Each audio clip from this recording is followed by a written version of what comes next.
All right, welcome everyone to this special hangout here. So we have a live from Belize. My name is David. I'll be your host for today. So it's very exciting to connect with Dr. Helen Haynes. Helen is an assistant professor at Trent University. She obtained her PhD from the Institute of Archaeology at University College in London, England. And the Ka'Kabish Archaeological Research Project started in 2007. So Ka'Kabish is an ancient city in north central Belize, and investigations have been going on since 2007, and they currently provide field school and research opportunities for students through Trent University in Canada. So thanks so much for being with us today, Helen. Hey, well, you're very welcome. I'm glad that we're able to broadcast. I hope it's coming through clearly. As you mentioned, we're at an ancient Maya site in the middle of the central Belizean rainforest. So I do have to warn you that we do have howler monkeys around, and they were quite loud and quite active yesterday. So if we suddenly have to bolt, forgive us. They have an annoying tendency of wanting to actually poop on us. So create some very interesting dodging exercises here. We're currently sitting in front of structure D10. We were here last week. If you saw the video broadcast or participated in last week's excavation broadcast. Sure. We're actually sitting in front of D14. D14, what did I say? D10. D10. Oh, sorry, D10. D14, my mistake, yes. That was my grad student, Gabby, from the Institute of Archaeology as well, and University of Cambridge now, who's leading these excavations. I kind of float back and forth between the two buildings. What we're actually doing here is this is a interesting structure. We're not quite sure about its function. It has what we would call a pyramid shape to it, which would normally imply that it was a temple. However, it has a couple of interesting looters' trenches penetrated through the building that people try and dig into the ancient structures looking for things that they can sell on the art market. Unfortunately, when this happens, we lose what's most important to the artifacts, which is context, because the context, where it was found, how it was found, was it found in a burial, was it found on a floor, was it found in a house, is of course the most important thing, because archaeologists, I know we always look like we dig for things, you know, the Indiana Jones, the gold sculptures, but really what we dig for is we dig for information. And what we're currently looking for here with this particular structure is what purpose did it serve on the site? We think it was the royal palace, and we think that it actually may have been transformed through time into other functions. The earliest date that we've currently got for this building suggests that it may have initially been built around 200 or 300 AD, and then used relatively consistently, being refurbished and rebuilt, basically up until about 1000, possibly a little bit later, 1000 AD. So at the very, very least, the building behind me is 1000 years old, potentially 1700 or even. Oh. So it looks like Helen just got dropped out there. That happens sometimes just because she's in such a remote area, but usually she's able to come right back in. So just give a few seconds for that.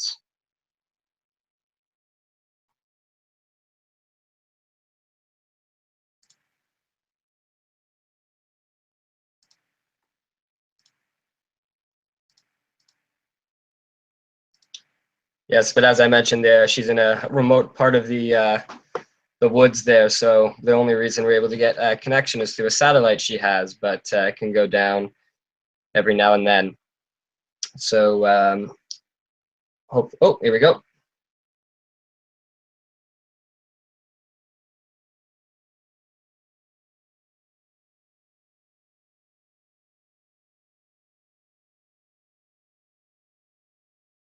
She's back in the call now, and let's see if her video will come back up.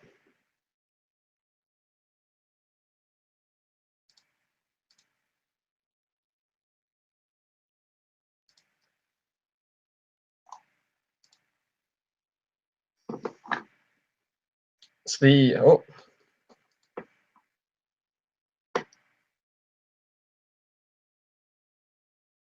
The second time we've actually visited this site, we've was there a week ago, and we'll go in a couple weeks as well. And we have a satellite there to keep checking on the progress of the excavation, because it's been going on for a while and will keep going on.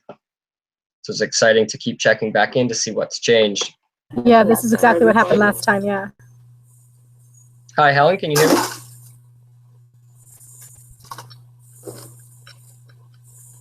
Hello, can you hear us?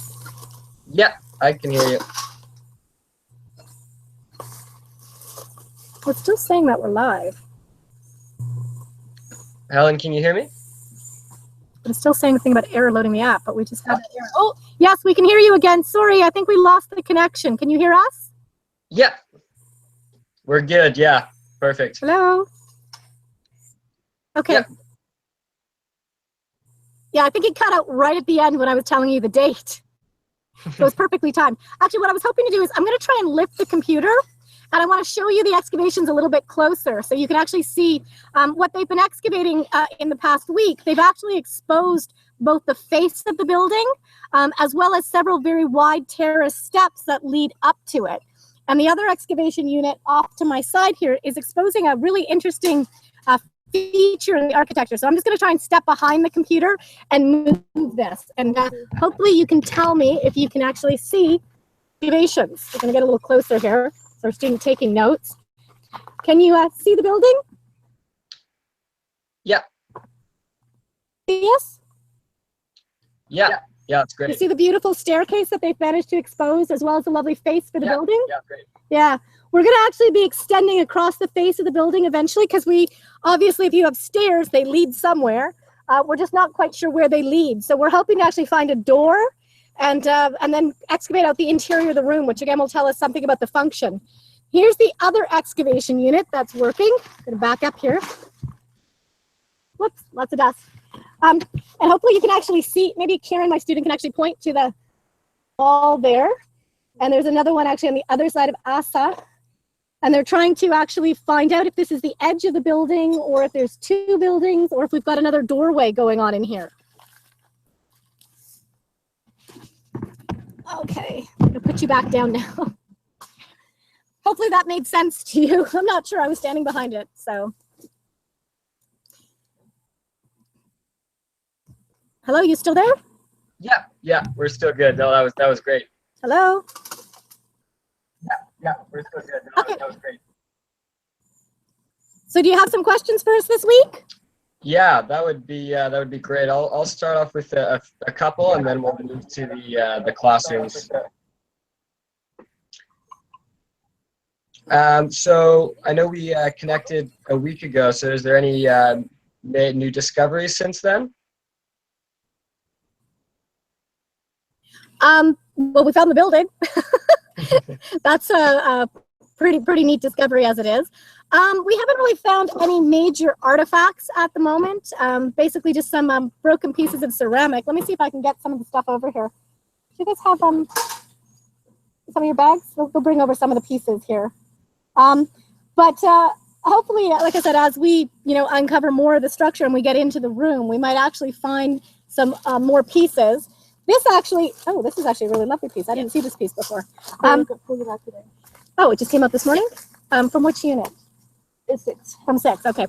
So this is actually one of the sort of pieces that we would be excavating for. This is actually a broken piece of ceramic. And you can actually see the lip of the ceramic vessel here and the wall. And I can tell right now, based on the design here with this little flange and the way that the bowl would have curved this way, that we're actually looking at, again, was expecting an early classic vessel, so somewhere between 1500 and 1800 years old. There.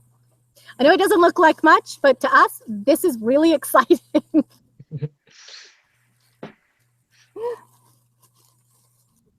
Oh, this is another really beautiful rim, ceramic piece.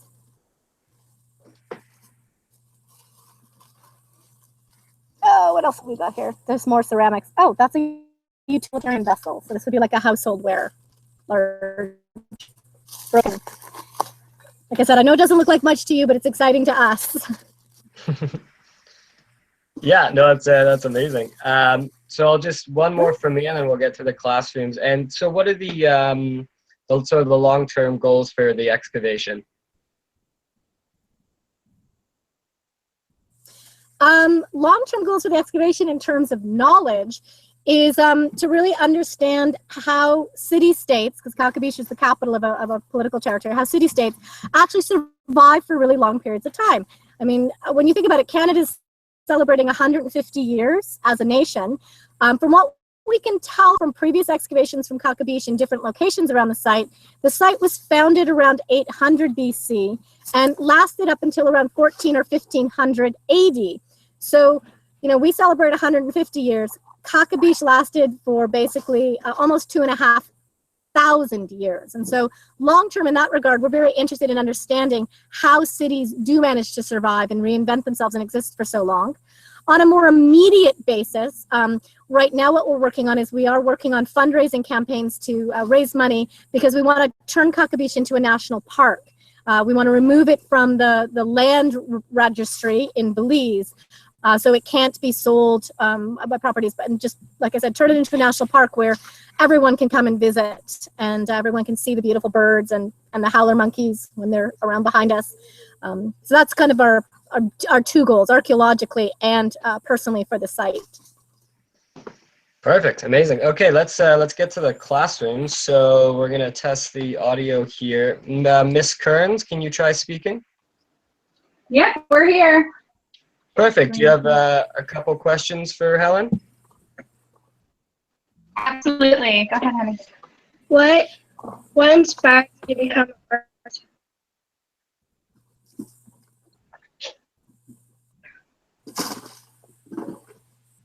Did you guys catch that?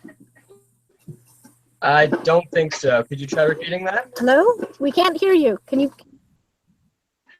What inspired you to become an artist? I can hear you, but I couldn't hear them. They seem to have dropped out. I think this, what inspired you to be an archaeologist? Can you repeat the question? When I was young, I read about Schleden's discovery of Troy when I was in elementary school, and I really loved the idea that you could take a story, you could take a mystery, and you could make it real. Like the entire idea that this legend, the Homeric epic of Troy, and people said, oh, it's just a legend, it's not true. And he went off and he found it. And that kind of always inspired me to sort of, it's like a giant detective story in a way, except that you're actually studying human history. Cool, all right, so let's go back to Miss Kearns' class. Do you have one more question? Yes, we do. What are you looking for? Could you try repeating that? Okay, you're gonna have to repeat that to me again. What are you exactly looking for? I believe they asked what in particular are you looking for?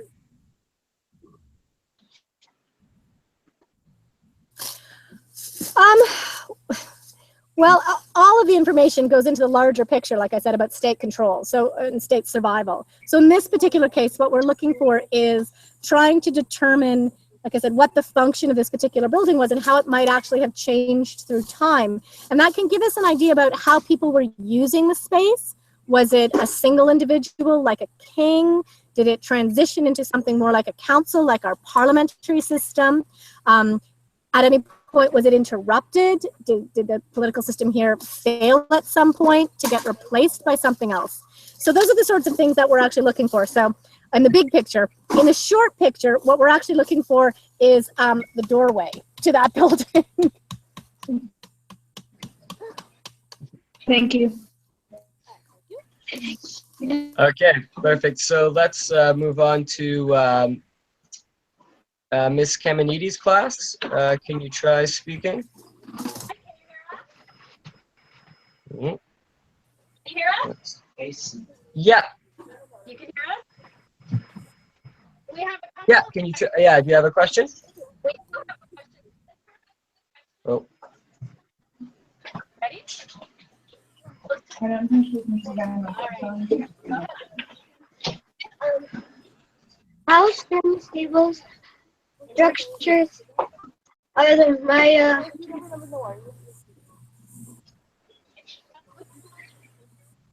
I think you. David, can you repeat that? Something about a Maya building? Yeah, I How couldn't catch. strong and stable are Maya building? How strong and stable are they? I missed the word. How strong and stable are they?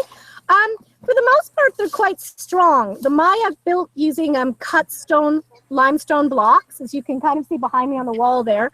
And then they created a type of cement, believe it or not, from using ground up limestone and small stones mixed in water. And it hardens into something very, very close to cement. So the buildings actually are really quite durable. Cool. Okay, and do we have one more question from Ms. Kamenides' class? We have one more. Nice. How big do you think the Maya villages were? How big do you think How the big Maya do I think the villages Maya were? How big were the villages? villages? Well, Maya communities, like our communities back home, they range in size. Some were quite small villages, 2 or 3 houses, maybe about like 20, 30 people. And some of them, like the city of Ka'Kabish, probably supported both within the city and the immediate sort of neighborhood around it. Current estimates are around 4,000 to 6,000 people. And so we get everything from cities like Ka'Kabish, which actually would be considered a small city, right down to, like I said, 2 or 3 houses. And there's actually even cities that are larger than us. The main capital of Tikal, which is over in Guatemala, estimates for population there are 150 to 200,000 people. So we're talking very substantial populations. All right, and perfect. And so let's move on to Ms. Russell's class. Can you hear me? Yeah, I can hear you. Yeah. All right, go ahead with a question. What's one of the most important artifacts that you've ever found? What's one of the most... Oh, one of the most important artifacts. Good question.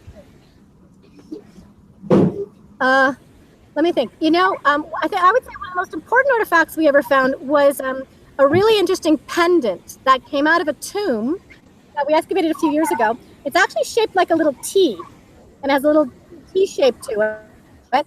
And for the longest time, these are all considered Olmec. And Olmec is a very early culture. It's a neighbor culture to the Maya. It's actually found further over in Mexico.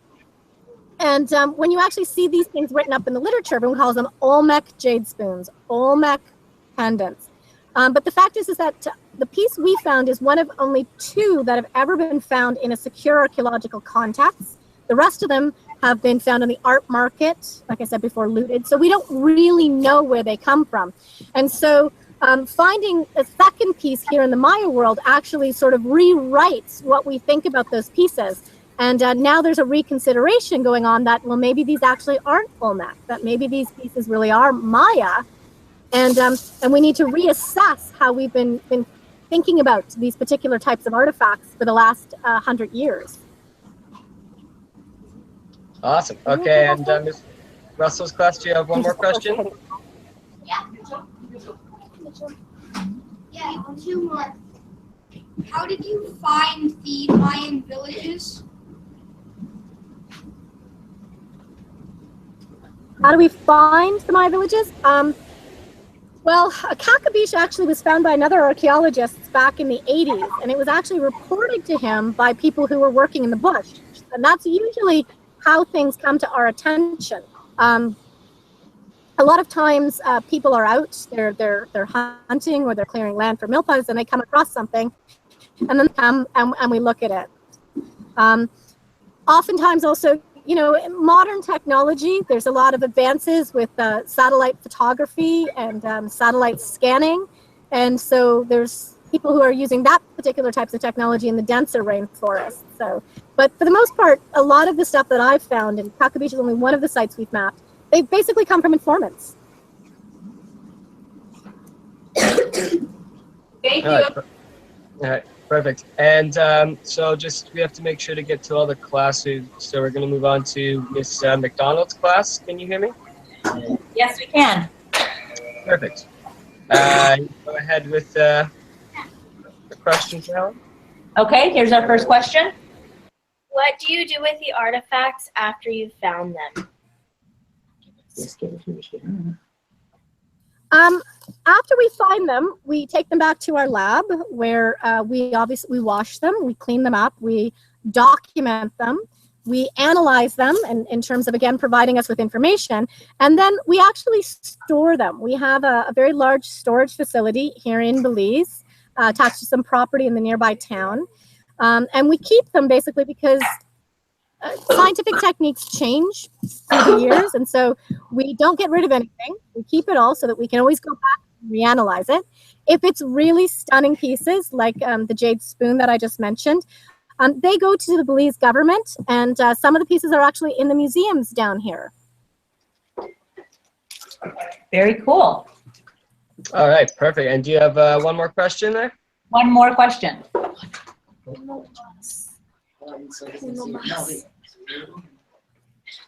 Okay, go ahead. How long do you think you're going to spend on the Mayan temple? On this particular temple, for about last year and this year, and hopefully we're applying for some funding to restore it. So this particular building will probably occupy us for at least another 2 years, maybe 3. Okay, perfect. And so let's move on to Miss Lacass's class. You may have to unmute your own microphone. Yeah, if you can hear me and you can unmute your microphone, I can't unmute it from here. Oh, yeah. There we go. Can you try speaking?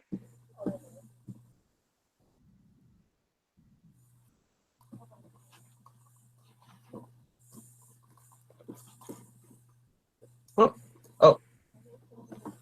Ah, where?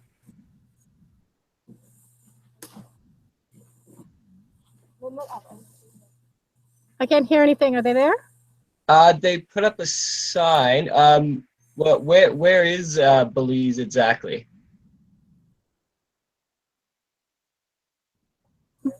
That's a very good question, actually, and very popular tourist T-shirts down here say, "Where in the world is Belize?"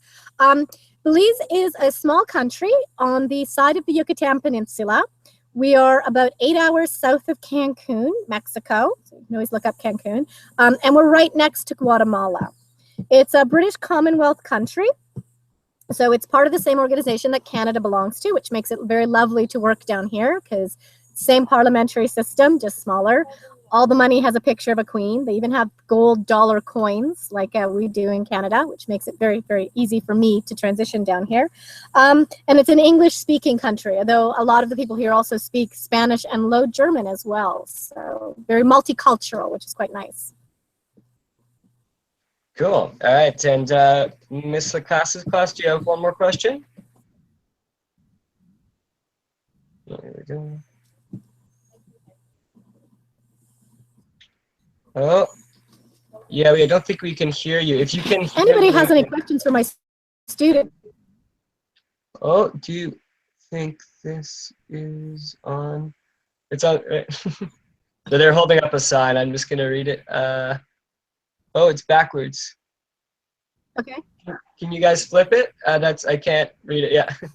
And then higher. A little higher. Do you think this is an old discovery or a new one? So maybe has this been discovered before? But I think this is what they may be asking. Okay, can you just repeat that? I didn't quite hear you. Yeah, so they're signed, so they're holding up a sign. I don't think their microphone works. Saying, is this an old or a new discovery? I don't know if they mean if it had been discovered a long time ago or, yeah.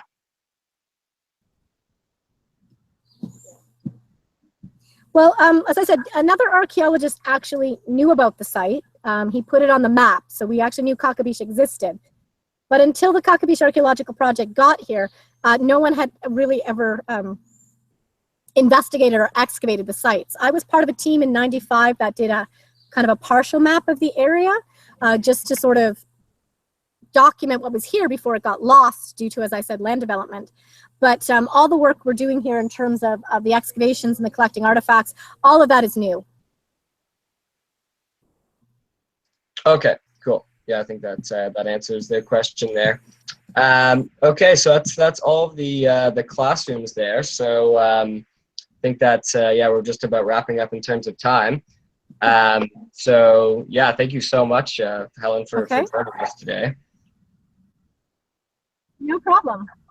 And I'll just students in that here. So if anybody actually wants to ask students, like in the rainforest, like next time, we can always get them to give you their perspective, because you know I've been here for 28 years now, so I'm a little inured to the rainforest. Oh, I see. Well, we can ask. Oh, you mean? Oh, they're there now. If they're there now, and someone has a question, we could do that quickly. We do have a couple minutes. Do you have a few minutes? Yeah, I'm good. I just we can't run over it, but yeah, we have a couple minutes, so I'll ask. Okay, so just raise your hand if you have. This is my student Leslie. This is their first time down here. So just raise. Okay, so I see a hand here. So what do you think? Russell's class, can you you can go ahead with the question. If you find something like a door or something, what would you do with it? Would you like try to open it or something? I would stop and get my supervisor and get her to clear it out. And what would they do? You guys do you like keep the doors, or do you just use it as access? Yes, we keep everything. Okay, and okay, so let's move on to Sia and Miss Kern's class. Thank you. How did an archaeologist? Pardon? You guys, I didn't catch that one. Could you try that again? How did you become an archaeologist? Yeah, did you? How did I become an archaeologist? Well, Yeah. I'm currently taking my undergrad in university, so I'm not really an archaeologist yet. But I guess I was interested in it since I was a kid and decided to go into that field. And do it with a lot of studying, a lot of schoolwork. What's your undergraduate? What's the degree actually in at this point? Pardon, what was that last? What's the Archaeology. undergraduate? Oh, it is. Undergrad Okay. in actual archaeology. Right. Yeah. Okay. And Miss McDonald's class? Yes, hold on one second. Maybe you can ask her to show us some of the tools you use. What are some of the tools that you use when you dig up things? And could you show us? I use a trowel. So it's a little tiny shovel, I guess you could say. And you just kind of sweep the dirt away nonstop. Getting your rock hammer. And we also use a rock hammer to break up the big rocks, and then we sweep all of our stuff into dustpans using a little broom. That's basically all we use. Measuring tapes as well, string, and we have notebooks. Awesome. Okay, let's just see last two classrooms here. Miss the class, do you have another question there? Okay, they're just gonna hold it up. I'll read it for you. One sec. Oh yeah, go for it. You're gonna have to put it to the camera so I can read it. Oh. Yeah, put it right up to the camera. Oh, closer. Oh, it's really small. How many? Raise it a little higher. How many villages do you have? Okay, maybe. Okay, so maybe how many villages have you explored before? Or how many do you have on the go at one time? Only ever explored Ka'Kabish, or I've only ever been here, so I'm going to slide in here too. Right now, the students we're just concentrating at Ka'Kabish, but we do have we've mapped the Lost Cot site, the Mile 2 site, the Coco Chan site, as well as several hundred just house mounds in some of the fields around us. So, but right now we're just concentrating on excavating Ka'Kabish. That's where all the students are based. Awesome. Okay, and then just the last classroom if they have a question. Miss Kamenides, do you guys? Okay. There we go. Okay, go for it.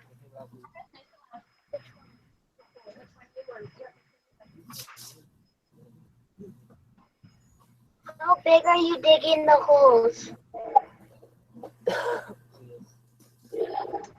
Did you guys hear that?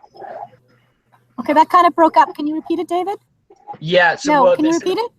Yeah, they said how big are you digging the holes? So maybe how deep do you go in excavating?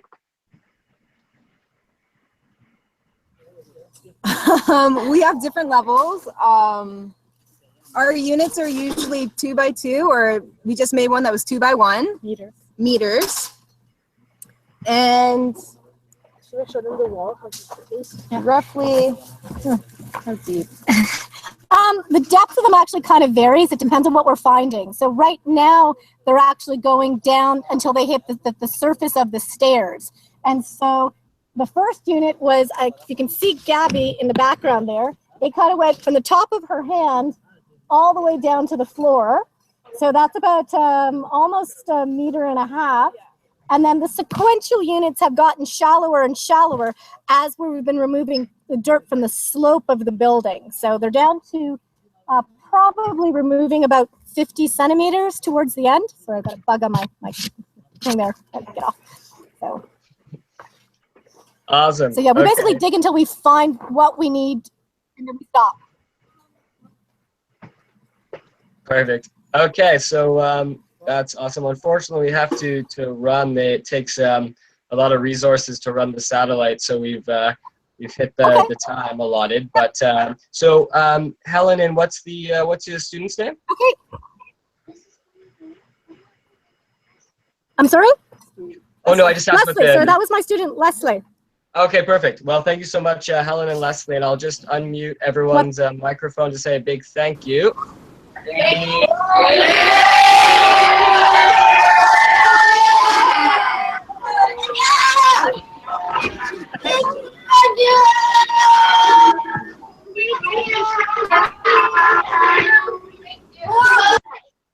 Okay, awesome. All right, thanks again, and thanks everyone for joining us today, and good luck with all the rest of your excavations there. Lovely. And we'll try and see you next week again if the weather holds. Perfect. Okay, that's it. That's it. Thanks for everyone, and make sure to check out our other Exploring by the Seat of Your Pants Hangouts, and we'll see you next time. Take care.